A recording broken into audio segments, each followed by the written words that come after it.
Have you ever wondered, what if your words could heal you? Not metaphorically, not in some poetic, abstract way, but truly, deeply, heal your mind, your emotions, even your body? What if I told you that within the silence of your daily thoughts, within the whispers you speak to yourself when no one's watching, lies a force so powerful it can either break you or build you back, piece by piece? Welcome to Mind Tap Summaries, where ancient wisdom meets modern minds. In today's journey, we're diving deep into a book you may not have heard of, but its message will echo in your soul. This isn't just a book summary.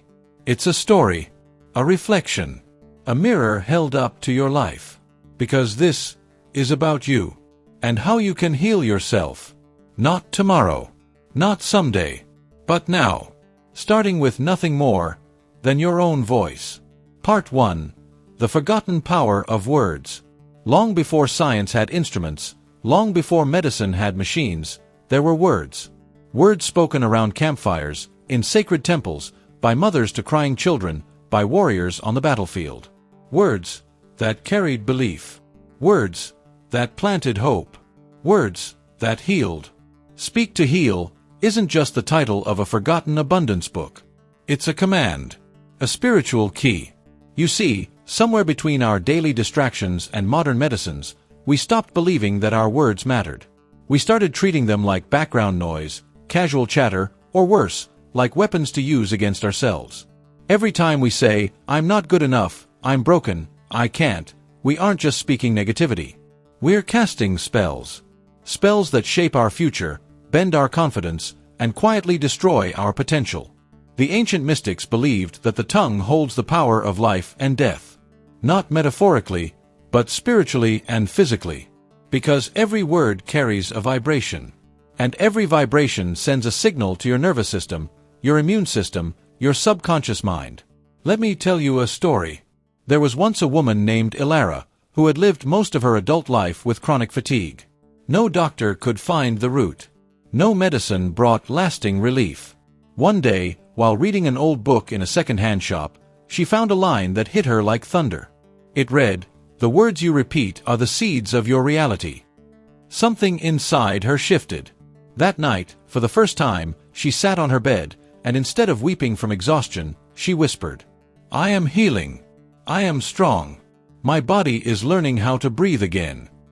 She repeated those words every day. At first, it felt ridiculous. Then, it felt real. And over the next 6 months, her energy began to return. Her doctors were baffled.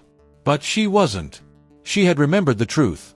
Healing starts with what you speak into existence. Part 2. The Inner Language That Controls Your Health. Let's go deeper now, beneath the surface of everyday speech. Because healing doesn't just come from the words you say out loud. It starts even earlier, in the language you silently speak to yourself. Close your eyes for a second, not literally, but mentally, and ask yourself, what's the tone of your internal voice? Is it kind? Is it empowering? Or is it doubtful, angry, anxious, maybe even cruel?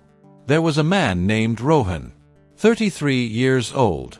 Successful on the outside, shiny job title, a nice apartment, a decent life by most standards. But inside, Rohan was battling daily migraines, stomach ulcers, and constant anxiety. He tried everything: diet changes, therapy, medications. Nothing truly worked. Until, one evening, his therapist asked him a strange question. "Rohan, if someone else spoke to you the way you speak to yourself, how long would you tolerate it?" That question broke him open. He realized that for years, he'd been at war with himself. Every time he made a mistake, "You idiot." Every time he failed, "Of course you did." Every time he wanted something, "You're not worth it." He didn't need a better pill.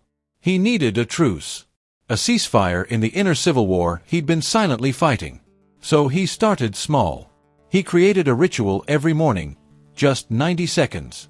Before he checked his phone, before he brushed his teeth, he'd speak to himself, softly but clearly, "I am on my side. I am learning. I forgive myself. I am healing."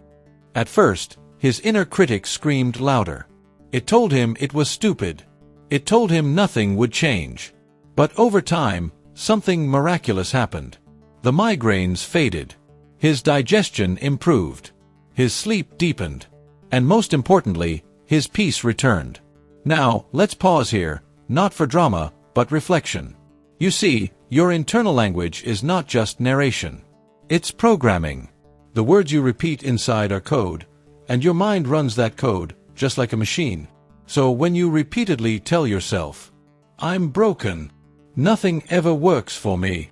I can't change," those aren't just statements. They're instructions to your brain, body, and soul.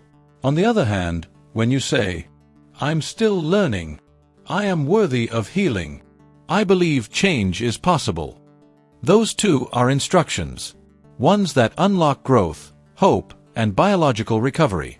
It's not magic. It's neurology. Would you believe that Harvard studies now confirm what ancient sages knew all along? That self-affirmations, when practiced consistently, can reduce cortisol, your stress hormone, enhance immune response, and even repair damaged neural pathways in the brain? And this is why Speak to Heal isn't some abstract spiritualism. It's practical neuroscience. It's emotional therapy. It's how you speak yourself back into life. Think of it like this. If every thought is a seed, and every word is water, what are you growing inside? Let me tell you about Maya. Maya was a young mother, 29, who had lost her confidence after postpartum depression. She didn't recognize herself anymore. Her hair fell out. Her voice trembled. Her hands shook when she tried to write in her journal. But one night, sitting by her infant's crib, she whispered through tears, "I don't feel strong, but I am still here." She repeated that line every night for a month. And eventually, something shifted. Her voice grew steadier. Her eyes became clearer. She started journaling again, not about what she lacked, but about what she wanted to become. She didn't wait to feel better to speak better. She spoke better to feel better. And that, my friend, is the secret most people never discover. To be continued.